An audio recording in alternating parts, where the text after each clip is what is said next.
So let me guess, right about now you're a little either frustrated because you need to up your thumbnail game, or you've been scrolling down the feed of YouTube to see tons of cats say how to make thumbnails that are professional, and they only go through the tips of how to make some thumbnails, but they never show you. So like you read in the title of this video, I'm just gonna come out and show you how I made the thumbnail that attracted you to this video and give you some guidelines along the way that's gonna help you make professional thumbnails every single time. Let's get it. What's up, fam? Thanks for tuning in once again, or for the very first time. I'm Jasper the Filmy. Now I'm going to tell you that this channel does not dedicate the content to YouTube creator tips. That's just not my lane, but I do give creative gear reviews as well as creative tips to young creatives that are growing, that are aspiring to be, young filmmakers, young, graphic designers and what have you. So if that's something that would possibly interest you, I would definitely encourage you to hit that subscribe button, because I'm always uploading on Wednesdays and Fridays and on Mondays with film reviews. So let's go ahead, let's just get straight into how I put together this thumbnail. Before we even get into the process, let's just look at the thumbnail in general. If you look at this thumbnail, you notice that, the colors are bold. You notice that, the picture of me, also shows some emotion as well. And also too, there's a couple of aesthetics in there to just kind of make it pop and kind of stand out, which is honestly what enticed you to click on this thumbnail. Now I'm going to tell you the key thing that is, needed to really make a thumbnail effective like this would be the Elgato green screen, which I used honestly to back out key out the green that was behind me so that I can make it in the thumbnail. And I actually added a link to the Amazon listing for the Elgato green screen that is there. Now I'm going to give you full disclosure, that is an affiliate link, so if you do purchase it through that link, I do get a little commission, but at the same time it does help me create more content like this for you guys through your support, and I definitely thank you for that. The Elgato green screen definitely just makes it a whole lot easier. And the same thing that makes it easier is good lighting as well, because when you have good lighting, then obviously when you put it into a platform to key out that background, the shadows is gone, and all you really have to worry about is just adjusting the hard light. And the same lights that I used also to light up the shot for the thumbnail is also in that list, the description as well.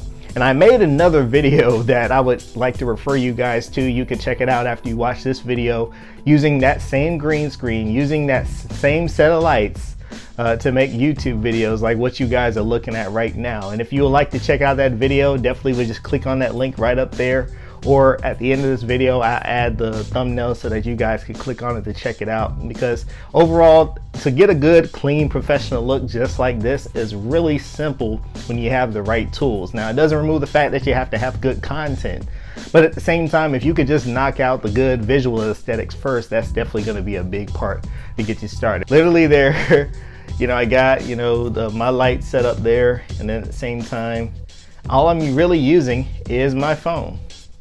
That's really it. And honestly, that is not the newest iPhone. That is the iPhone XS.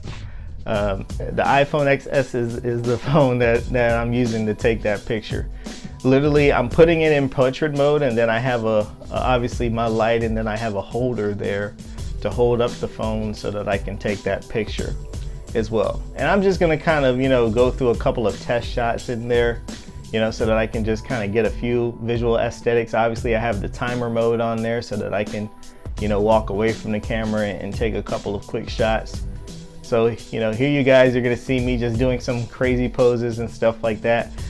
Something I would suggest, a good tip for you, is to just mimic the emojis that are in your phones when it comes to your expressions. You want to have a happy face, you want to have a sad face, you want to have a mad face, you want to have an excited face, you want to have a surprised face. You want to have those emojis kind of mimicked through your visual aesthetics as well, so that you can kind of be able to tell different stories through your thumbnails. Okay, so to make the thumbnail, I did use Canva.com. And Canva.com obviously is free, but there is a pro version of it that you got to pay $12 a month for, and that's the version that I've been using, honestly, to make this video look the way it make the thumbnail look the way it looked. And there's a reason why I use the pro version. I'm gonna show you why. Okay, so when we go to Canva, You know, just overall, Canva does a good job of just kind of giving everybody, you know, a good playing field of templates. You know, as you can see here, the common thing that really stands out with any thumbnail is just bold colors, you know, and obviously readable font. As a matter of fact, if you go to Canva and you know, type in just thumbnail, it's gonna really pull up YouTube thumbnails automatically, that size to fit perfectly in the YouTube thumbnail space. Matter of fact, I'll put the exact dimensions of the thumbnail down there on the bottom so you guys will know. But literally, like, if you see here, there's a lot of good examples here. Like this example right here of the guy pointing down with the text in the middle. Like literally, you could take him out of the picture and put yourself in that same picture doing that same pose. You know, if you want to, you know, kind of just stay as simple as possible. You know, there's some other ones, like even like this picture right here with the guy playing the games. You know, level up. Literally, those are examples of thumbnails that will honestly convert and get people, you know, to click on it. I'm just saying, you don't have to reinvent the wheel here if there's already a good wheel that is full of air that's ready to rock and roll. So literally, this is already a good setup thumbnail, but I'm gonna add some aesthetics to it. So literally, I always recommend bright colors for, you know, your backgrounds, because those obviously are gonna be the bold colors that stands out. Now you can never ever go wrong with gradients. Like literally gradients, let me take this guy out here. Gradients are always perfect to play with, because you can always, you know, add on to a gradient. You can even overlay a gradient over a picture of something and that'll make it pop even better. Like this isn't a bad gradient. I would kind of probably use that for gaming with that purple and green hue there. There's a couple of others I saw in there that I'm kind of curious to take a look at. You know, that bright color is going to work, but I think overall, you know, maybe a blue would look better. You know, that looks a little woody. Okay, I like that better. So literally, that's, in my opinion, probably a common YouTube gradient color there, that blue. And honestly, you don't have to always go that route, but I would say, you know, sometimes go with the tested and proven, you know, colors that works. Okay, so I'm gonna go ahead and upload these pictures into my Canva account. And the beauty is, obviously, after you upload it, they stay in there. So if you decide to make other thumbnails with those same poses, you can just play around with them. You know, so overall, you know, I'm gonna start off with this one on the far right here. This one kind of has me kind of like, yeah, I'm chilling. You know, I'm cool. You know, I'm happy.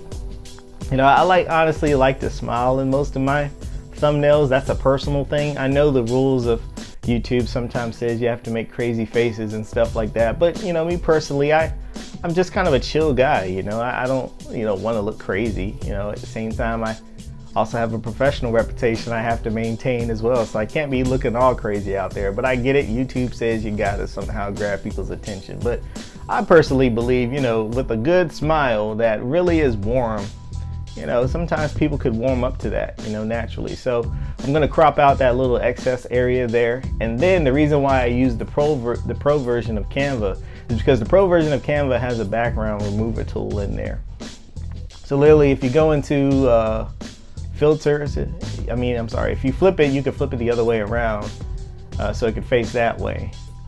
I'm just showing you guys that real quick. So, you know, if you decide to take a picture left and it decide to put it in right, you can do that. But if you go into effects and you go into background remover, it will then take, and this is why it's important to light it really well, because if you light it really well, it will do a perfect job to get that green out.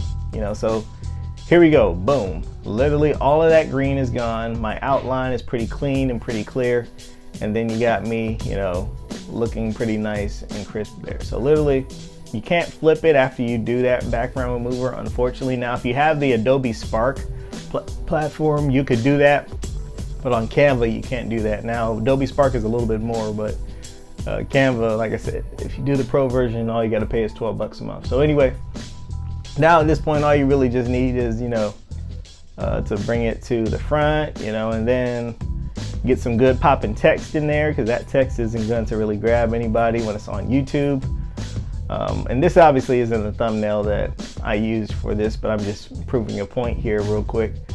You know, like here, like literally, I would say for you ladies out there that does these fashion, you know, hauls and these wig hauls and makeup hauls and everything else, literally that could be your thumbnail right there. Feeling cute, you could have yourself on the right side, you know, with your hair, with all that other stuff, and then that could be your thumbnail. And then boom, you can have a title, you know, saying I just tried this new wig, or how does this new wig look, or something like that. You know, something that can kind of be, you know, accommodating to the thumbnail, because the thumbnail is ultimately, you know, highlighting the expression of the video and the vibes of the video. And the vibes of the video is I'm feeling cute because I, you know, tested out this whole entire haul of makeup. But anyway, that's not the theme of this. So anyway, I'm gonna go back, I'm gonna go into this one in the middle. That was my main goal, to kind of show you guys, like, yeah, you know, like literally, finally you can make some good thumbnails and not have to break your neck and not go crazy. So here I am, I'm gonna resize it up. The big thing that you also want to pay close attention to is making yourself as big as possible. Literally, because even though it may seem big on your screen, you still got to remember that the person that's going to be viewing this is possibly going to be viewing this from a cell phone. And you know, the bigger you are, the more it highlights, the better. You know, so literally I'm going to key out the background again through the background remover, and it shouldn't be too bad, just like the last one. And boom, okay, so now you got me there. You know, I'm going to go ahead and I'm going to crop out that excess there so that it can fit inside there perfectly. And once I do that, I should be good to go. Okay, so now I got that squared away.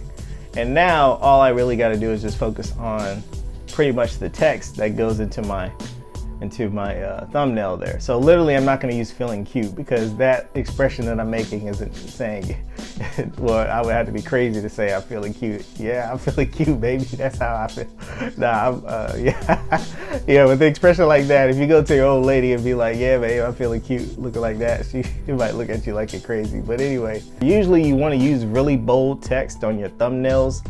Impact is a good one. If you're using any Adobe based platform, Impact is a font that they have. Canva, their fonts are not as organized as Adobe is, but I'm just kind of looking here to see what we got here. Delivery one, that was it. So anyway, so yeah, free delivery. So that one I'm going to switch around, and I can change it obviously into whatever I want to say. You know, I would still keep those bold colors. I might change the free to a different color, obviously. But let's see here. So I'm gonna put thumbnails there. Matter of fact, I got an idea. I'm just gonna put pro thumbnails, who this, you know. Now another thing I would say, you know, if you're an old cat, you probably wouldn't catch that pun. Obviously the younger cats would catch that pun. So I would say, you know, when you're making these thumbnails, think about your audience that you're trying to attract as well. Like I know on my channel, for example, the subscribers and the followers of my channel was within that age range of 18 to 24. I know that to be exact through analytics tools that I used. So literally I know if I put, you know, pro thumbnails, who this, I don't know if it's 2 S's or 1 S, but I think it's 1 S. So if I put in, you know, pro thumbnails, who this, I know younger crowds are going to automatically, you know, connect with that, you know, especially if the colors look cool and everything else like that. So that's something to think about there. And so now I have my pro thumbnails, who this title here. Now I'm just gonna add a little bit of feng shui in that, pretty much something to kind of just make it look a little bit fun and lifelike. And the beauty of Canva is they have like a bunch of, you know, symbols and icons and images that you can play with to, you know, add on to your photos, your pictures or whatever. Just add a couple of YouTube play button icons in there. So if you go into Elements and you type in YouTube, you'll see those YouTube play buttons that are in there. And you know, they're 3-dimensional, so you know, they'll stand out, you know, and you can kind of put them anywhere. I'm thinking about just kind of having a couple of them just to kind of look a little floaty looking, like, you know, for the most part. So I'm just gonna go ahead, I'm gonna add some more, except for I'm gonna have some small ones, and I'm just gonna hit the little duplicate button on the top right there, you know, and just kind of play around with it and just kind of move them around. And that's that. Yeah, so as you guys can see, you know, making the thumbnails when you have, you know, that Elgato green screen, like I mentioned earlier, and, you know, Canva and all of this stuff is actually not that difficult. It can actually be fun. So I would definitely encourage you to, just go ahead, like I said, check out that video that I mentioned earlier, using the Elgato green screen for your YouTube videos as well as for using it for your thumbnail. I definitely hope you did like this video. If you did like this video, please do me a favor before you go, hit that like button to let YouTube know that you did like this video. And like I said earlier, if you would like to stay informed with some creative gear reviews as well as creative tips and also movie reviews that happens on Monday, I definitely will encourage you to subscribe because there's great stuff that's coming to this channel, and I definitely would like for you to be a part of it. So until next time, capture life and create visions.